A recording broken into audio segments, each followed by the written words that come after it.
बचपन से ही गर्मी की छुट्टियां काफी मजेदार हुआ करती थी। उस समय हम सभी भाई बहन मामा के घर इकट्ठा होते थे।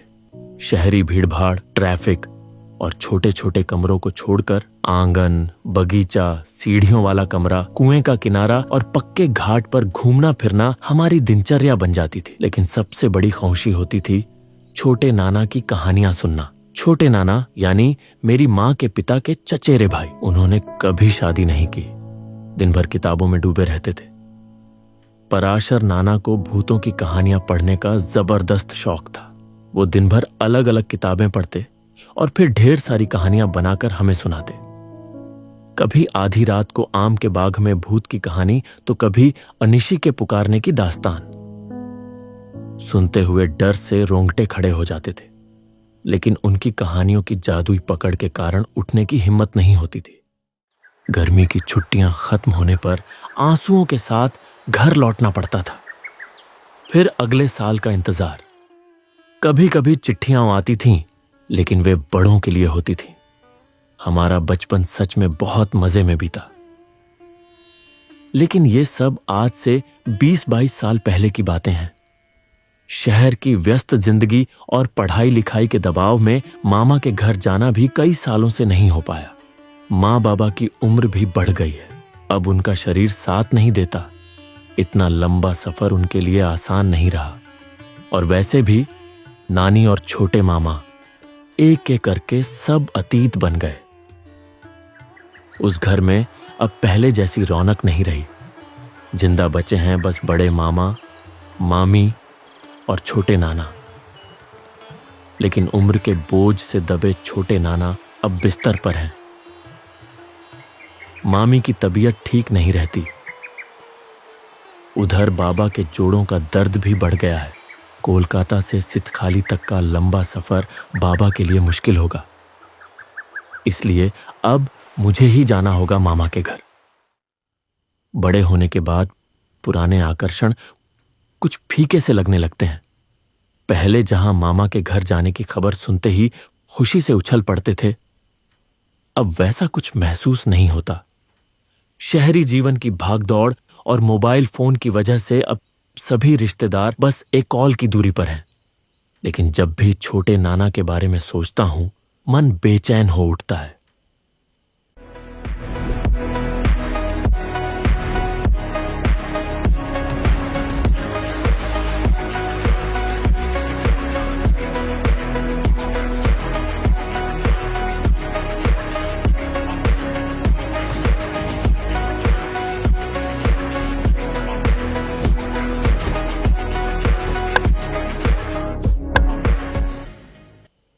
आज अचानक मामा के घर से फोन आया। मामी की हालत नाजुक है, अब न जाना मुमकिन नहीं। उसी शाम जब मैं निकलने की तैयारी कर रहा था, तभी लालटू काका आ गए। वो हमारे पड़ोस के मोहल्ले में रहते हैं। कभी कभी मां के हाथ की बनी सुगंधित चाय पीने चले आते हैं। फुर्सत में बाबा के साथ गप्पों में डूब जाते हैं और बाबा को भी यह अच्छा लगता है।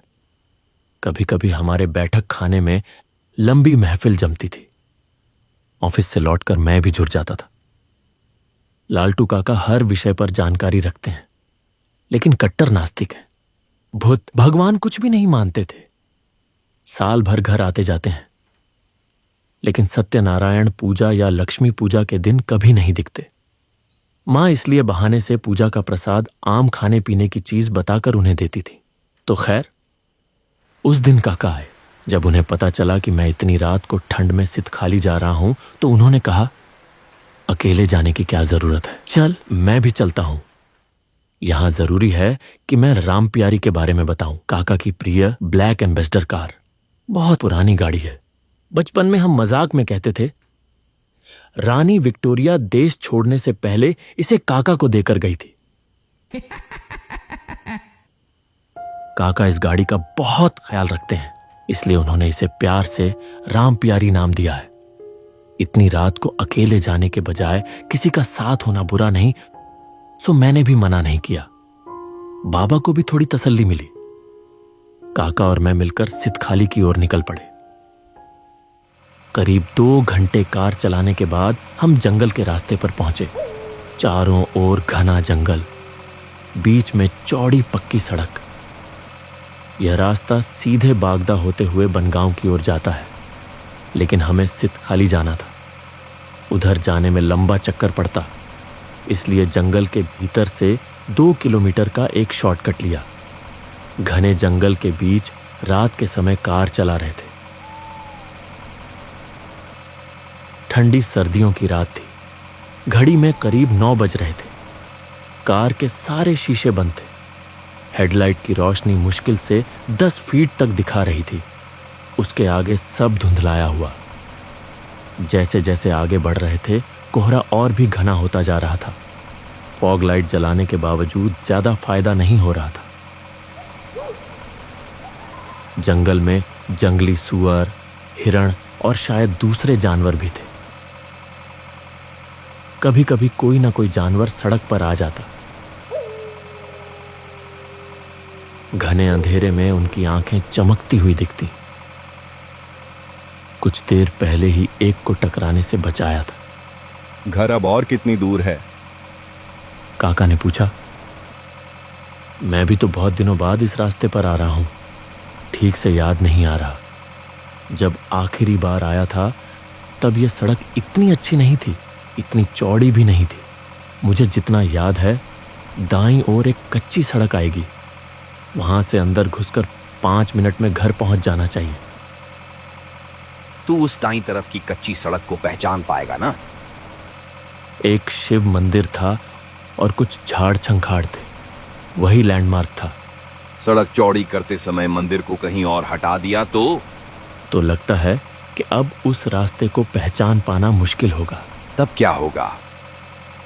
इस वीराने में तो मोबाइल का टावर भी सही से नहीं आ रहा। मैंने सिर हिलाते हुए कहा। आगे देखो। जिस रफ्तार से कोहरा गिर रहा है, गाड़ी चलाना नामुमकिन हो रहा है। जंगली जानवर रात बढ़ते ही सड़क पर कब्जा जमा रहे हैं। किसी भी वक्त हादसा हो सकता है। धत, तो कुछ नहीं होगा। अचानक काका जोर से चिल्ला उठे। वो रहा मंदिर। दाईं तरफ की संकरी रास्ता ले ले। एक झलक देखते ही मैंने हल्का ब्रेक मारा और स्टीयरिंग घुमाकर ऊबड़ खाबड़ कच्ची संकरी सड़क पर चढ़ गया। दोनों तरफ घना जंगल रास्ते को और भी संकुचित कर रहा था। पेड़ पौधों की शाखाएं गाड़ी से रगड़ खा रही थी। हेडलाइट की रोशनी में घुप अंधेरे के बीच इक्का दुक्का जंगली जानवरों की आंखें चमक रही थी। और कितना दूर? आधा घंटा, सामने ही दिख जाएगा। झिंगुरों की आवाज के अलावा कोई और आवाज सुनाई नहीं दे रही थी। रास्ता पथरीला, टेढ़ा मेढ़ा, कभी चढ़ाई तो कभी ढलान।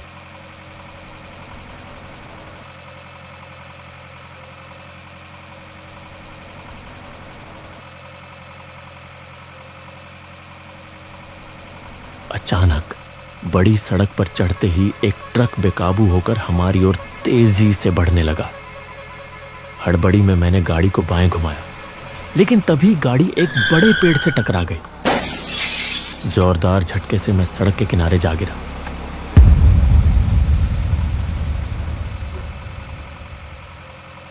चाचा, आप कहां हैं? मेरे हाथ पैर कट गए थे। गाड़ी का इंजन जोर से आवाज करता हुआ अचानक बंद हो गया। दर्द के बीच मैंने धीमी आवाज में काका को पुकारा। चाचा, चाचा, कहां हो आप? कुछ देर बाद काका जंगल के अंदर से निकलते दिखे। उनके दाहिने माथे पर गहरी चोट लगी थी। खून बह रहा था। मैं जल्दी से गाड़ी के फर्स्ट एड बॉक्स से डेटॉल और रुई निकालकर उनकी ओर बढ़ा ही था कि काका अचानक बोले, अरे वो सब नहीं चाहिए, बस थोड़ा सा कट गया है। असल में ट्रक इतनी तेजी से आया कि मैं संभाल नहीं पाया। पक्का कोई शराब पीकर गाड़ी चला रहा था। लेकिन आपके माथे से तो खून बह रहा है। अरे छोड़, मुझे इन सब से कुछ नहीं होता। तुझे तो नहीं लगी ना? नहीं, मैं ठीक हूं। तो गाड़ी की जो हालत है उससे तो ये अब स्टार्ट नहीं होगी। कल सुबह मिस्त्री को बुलाना पड़ेगा। तेरे मामा का घर कितनी दूर है? 15 मिनट पैदल चलना होगा, पहुंच ही गए हैं।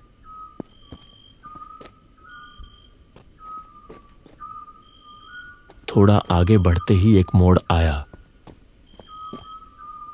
और फिर सामने एक बड़ा गेट दिखा। गेट के दोनों तरफ दो बड़े सजावटी लैंप टंगे थे। बगल में स्टील की एक नेमप्लेट पर लिखा था मुखर्जी भवन। यह नाम जैसे अतीत की संपन्नता का बोझ उठाए खड़ा था। अब घर की हालत जर्जर थी, किसी बूढ़े बरगद की तरह झुका हुआ सा। यादें उमड़ने लगीं। बचपन के दिन फिर से जहन में तैरने लगे। अंदर घुसते ही मैंने जोर से आवाज लगाई, बड़े मामा। लेकिन कोई जवाब नहीं आया। घर एकदम सुनसान था, मानो कोई निर्जन पुरानी हवेली। चारों ओर घना अंधेरा पसरा था। बाहर की लाइट जल रही है, फिर घर में कोई क्यों नहीं दिख रहा?